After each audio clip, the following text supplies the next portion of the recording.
welcome to another episode of Heartbeats and Horsepower. We're here with Dave and his absolutely fantastic, beautiful Ducati Panigale 959, which I've had the pleasure of test riding about 15 minutes ago, which is why I'm still sweating because it's nice and muggy. But yeah, what a bike, and we'll get into it. We'll hear all about the bike, how Dave came about to own it, what mods have been done to it, and obviously what Dave thinks of living with it. So yeah, how you doing, Dave? You all right? Yeah, I'm good. Really good, thank you. Great to see you. Good. Yeah, you too. We've been talking about doing this for a while, haven't we? We have, yeah.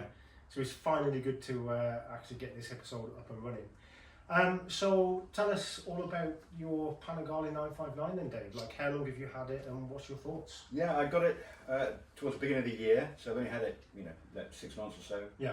I was originally looking at a brand new V2, and insurance meant that was a no-go because they wanted $2,500 for someone my age, which is just bonkers, right? Yeah. Then I was looking at 1299, and I had a test ride booked for that, and a mate rang me up and said, hang on a second, before you go there, have a look at this bike.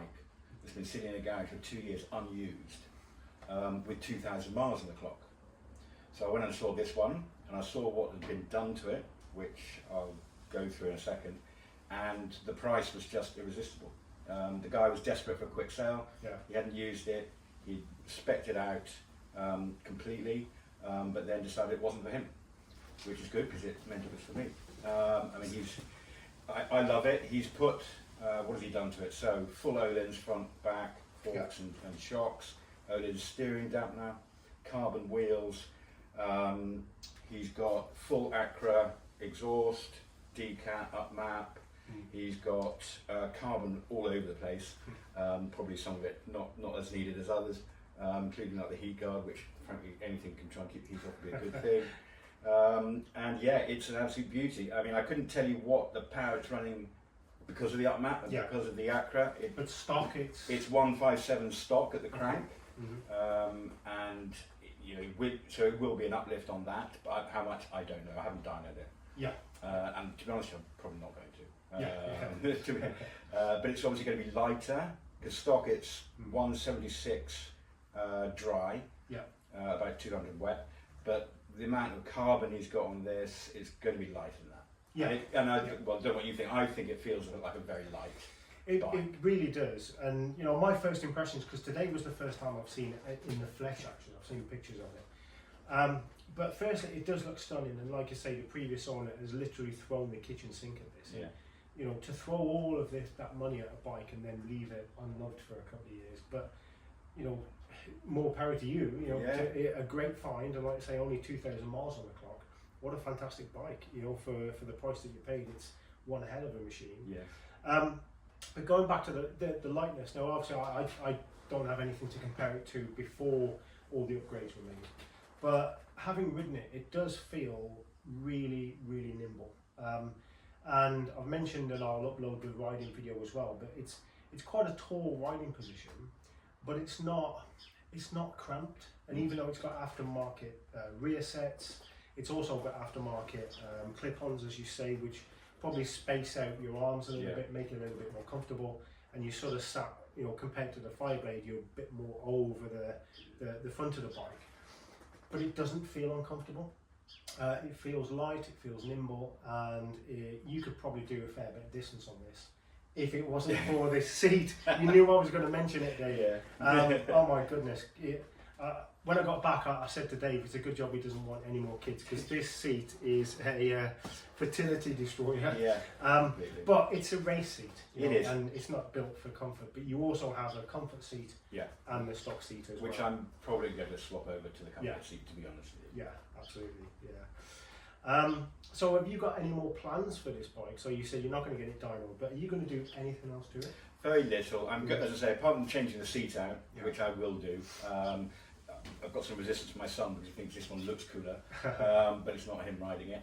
I'm just going to get a quad lock fitted on it, with a charger, just so that I can use sat nav at the moment. But apart from that, not really. There's not much. He spent more than the bike. He spent more than I paid for the bike on parts. And I think I told you that when I had it first serviced, because all it needed was a new battery and a full service, they said basically you bought the suspension and got a free bike. Yeah. And so Yeah. pretty much everything I can think of doing. Other than I'm going to get the finish off the PFC wrap on the paint.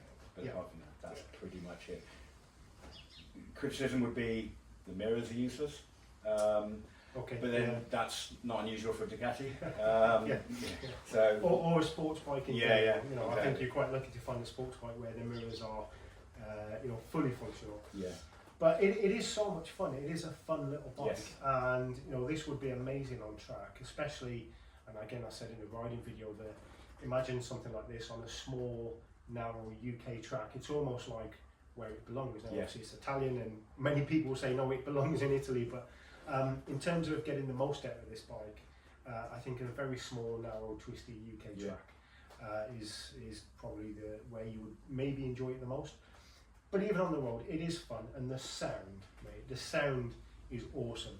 I was trying to describe it in the video, and I used the word like rattly, but it was hard to find the right word because rattly almost sounds derogatory. There's something wrong, but the tone of the exhaust is not hugely deep, but it's there and it's aggressive, and you can hear it, and it is. It puts a smile on your face every time you overtake a car. Completely. They know you're coming as well. Yeah, they do. Yeah. So, is there anything else that you could tell us about the bike? Yeah. So the only other downside, if you want to start nitpicking, because I don't find the position uncomfortable. A lot of people do. Yeah. I think, like you said, with the clip-ons, I think that helps. Yeah. I don't really mind that position. I actually find the naked bikes more uncomfortable than sports bikes. But that's just me. It gets very, very hot. Yes. So you've got all the pipes underneath the seat, so your arse is on fire. In summer, it's got a little vent out of the heat shield which goes straight to your leg, and you really, really do feel it. In the middle of winter, great, but then it's not ideal in the middle of winter. So that would be the downside. It's thirsty, but then it's a sports bike, right? You're never going to get far on a tank, quite honestly. But no, I love it. I love it 100%. Would recommend it to anybody. If you've been riding a bike, you don't need to be, Marc Marquez. It's actually a very approachable, usable bike. Yeah. It's not going to scare the wits out of you unless you want it to. And in sport mode, so this has got a wet mode, sport mode, and race mode. In sport mode, it's not the throttle isn't snatchy like traditional Ducatis used to be. Yeah. The old 749s and even the 1098. Very snatchy throttle and very difficult to live with at slow speeds in town. But this isn't that bad at all, and that surprised me. The only time that I felt the throttle become a bit snatchy was when it was in race mode, and coming around the corner, it would take a little bit of getting used to smooth out that throttle action once it's in race mode. But that's probably the fact that I'm not used to the bike more than anything.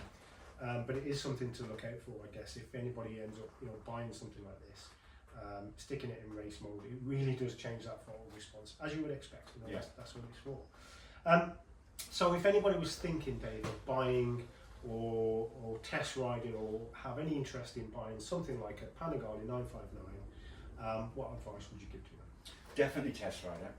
Give it a lot of thought, depending on how much money you've got, because none of them is going to be cheap, and they're you're going to have to spend money on keeping it on the road. Servicing's high, especially if you haven't done a Desmo service, which is for this 15,000 miles, but that'll set you back about $1,000 just for that service.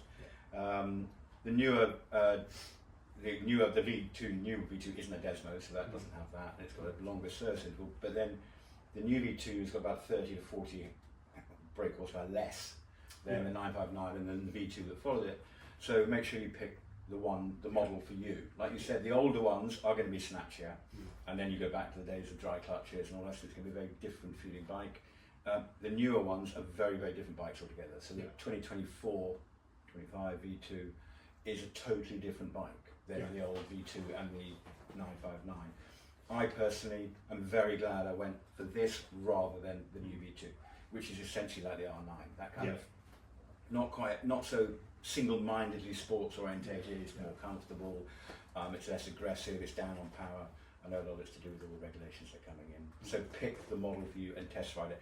And as with any bike, the service history has to be there. Yeah. You wouldn't want a Ducati, I would say any Ducati, frankly, if it hasn't got a decent service history. Absolutely, yeah.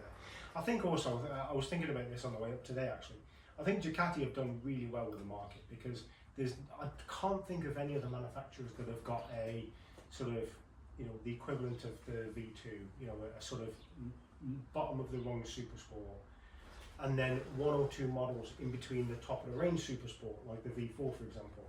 You know, this sits sort of right in the middle, doesn't it, between those points. I can't think of any other manufacturers that have currently got that. I know like Suzuki used to have that with the GSX-R 750, 600, 750,000. Yeah, I'm struggling to think of any manufacturer that's got that now. Well, especially now that Yamaha don't do the R1, at least not here. Yeah. So you basically got the R9 as their top of the tree. Yeah. I know that they still do the R1 in the US, but here you can't get a road version of it. So yeah, they've done away with it, which is, I think, is a shame because I think it's a market. You know, one thing I would say to people looking at a 959 or V2, I wouldn't call it a baby Panigale. Some people do, and I get it. I get why. Someone on a V4S or V4R, and I think I told you I went to a bike meet. A guy was standing next to this, and I know he's got a V4. He said, "Oh, that's way too small for me," with a sneer on his face. And I said, "Oh, that's my bike." He went, "Oh, yeah, sorry, mate, whatever." But it's so that you're going to get people reacting like that. Fine, fill your boots, but I don't think of it like that. This has got everything I want from a bike. Yeah. If I outgrow it, which I'd be very surprised, quite honestly, because the day I can get 100% of this out on the road, it's just not going to happen, quite honestly. I'll be a fool to say otherwise. But then you go on to a V4, right? But it's a big price jump for a V4. Yes. Oh yes, absolutely, absolutely. But no, Dave, it's been absolutely fantastic. So thank you for doing this episode. Thank you for letting me have a spin. I loved every minute of it. A really, really fun little bike. It's a beautiful bike to look at. It's an amazing find that you got with all this money thrown at it. So yeah, may you enjoy it for many years to come. Thank you. Appreciate it. Thank you very much. Cheers, mate. Cheers.